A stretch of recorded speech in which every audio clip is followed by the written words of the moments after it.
ಮಂಡ್ಯದಲ್ಲಿ ತೀವ್ರ ಸ್ವರೂಪವನ್ನ ಪಡ್ಕೊಂಡಿದೆ ಕಾವೇರಿ ಕಿಚ್ಚು. ವಿಭಿನ್ನ ಪ್ರತಿಭಟನೆಯ ಮೂಲಕ ಅನ್ನದಾತರು ಸಮರ ಸಾರಿದ್ದಾರೆ. ಯಾವಾಗ ನಿನ್ನೆ ಆದೇಶ ಹೊರಬಿತ್ತೋ ಆ ಕ್ಷಣದಿಂದಲೂ ಕೂಡ ಹೋರಾಟ ತೀವ್ರ ಸ್ವರೂಪವನ್ನ ಪಡೆದುಕೊಳ್ಳುತ್ತಿದೆ.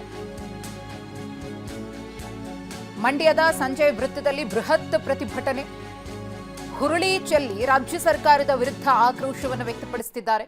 ಸಿಡಬ್ಲ್ಯೂಆರ್ಸಿ ಆದೇಶವನ್ನು ವಿರೋಧಿಸಿ ಮಂಡ್ಯದಲ್ಲಿ ಪ್ರತಿಭಟನೆ. ಲಾಲಿಪಾಪ್ ಹಿಡಿದು ಸರ್ಕಾರದ ವಿರುದ್ಧ ರೈತರ ಆಕ್ರೋಶ.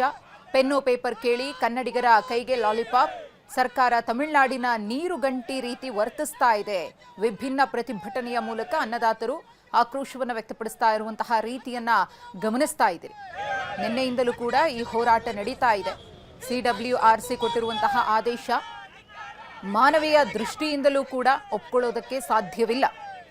ಮಳೆ ಇಲ್ಲ, ಜನರು ಕುಡಿಯೋ ನೀರಿಗೆ ಪರಿತಪಿಸುವಂತಾಗಿದೆ. ರೈತರು ಬೆಳೆಗಳನ್ನು ಬೆಳೆಯೋದಕ್ಕೆ ಸಾಧ್ಯ ಆಗ್ತಾ ಇಲ್ಲ. ಮಳೆ ಬಂದು ಜಲಾಶಯಗಳು ಎಂದಿನಂತೆ ಭರ್ತಿಯಾಗಿದ್ದಿದ್ರೆ ಕೊಡೋದಕ್ಕೆ ನಮಗೇನು ಸಮಸ್ಯೆ ಇರಲಿಲ್ಲ. ವಾಸ್ತವ ಸ್ಥಿತಿಯನ್ನ ಅವರು ಅರ್ಥ ಮಾಡ್ಕೋಬೇಕಲ್ವಾ ಅನ್ನೋದು ರೈತರ ಆಗ್ರಹ. ಈಗ ನೀವೇ ನೋಡ್ತಾ ಇದ್ದೀರಾ, 6ನೇ ಹಂತದ ನೀರು ಬೇಕು ಅಂತ ಅವರೇನೆ KRSಗೆ ಎಲ್ಲ ಇಂಜಿನಿಯರ್ಸ್ನೆಲ್ಲ ಕಳಿಸಿದ್ರು.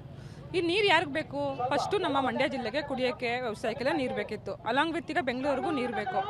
ಈಗ ನೀವು ತಮಿಳ್ನಾಡಿಗೆ ಏಕಾಏಕಿ ನೀರು ಬಿಡ್ತಾ ಇದ್ದೀರಲ್ಲ, ಫಸ್ಟು ನಿಮ್ಗೆ ತೊಂದರೆ ಆಗೋದು ಯಾರಿಗೆ? ಕುಡಿಯೋಕ್ಕೆ ನೀರಿಲ್ಲ. ಹಸು ದನಕರುಗಳು ಏನು ಮಾಡ್ತವೆ? ನೀವು ಕೆರೆಗಳೆಲ್ಲ ಬತ್ತೋಗಿದೆ. ಜನರಿಗೆಲ್ಲ ಎಚ್ಚರಿಸಿ ಕೊಟ್ಟಿದ್ದಾರೆ ಆಲ್ರೆಡಿ. ಇನ್ಮೇಲೆ ನೀವು ಯಾವ ಥರ ಬೆಳೆ ಬೆಳಿಬಾರ್ದು. ಬರೋ ಬೆಳೆನೇ ಮುಂಚೆ ಎಲ್ಲ ಏನಾಗ್ತಿತ್ತು, ಅಟ್ಲೀಸ್ಟ್ ಮೊದಲನೇ ಬೆಳೆ ಬೆಳೀತಾ ಇದ್ವಿ, ಬೇಸಿಗೆ ಬೆಳೆ ಬೆಳೀತಾ ಇರಲಿಲ್ಲ. ಇವಾಗ ಈ ಬೆಳೆನೇ, ಜುಲೈ ಬೆಳೆನೇ ಬೆಳೆಯಂಗಿಲ್ಲ.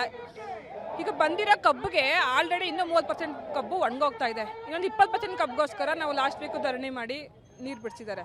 ಈಗ ನೀರು ಬಿಟ್ಟಿದ್ದಾರೆ. ಅದಕ್ಕೆ ಕಬ್ಬು ಎಷ್ಟು ಕೈಗೆ ಬರುತ್ತೋ ಗೊತ್ತಿಲ್ಲ.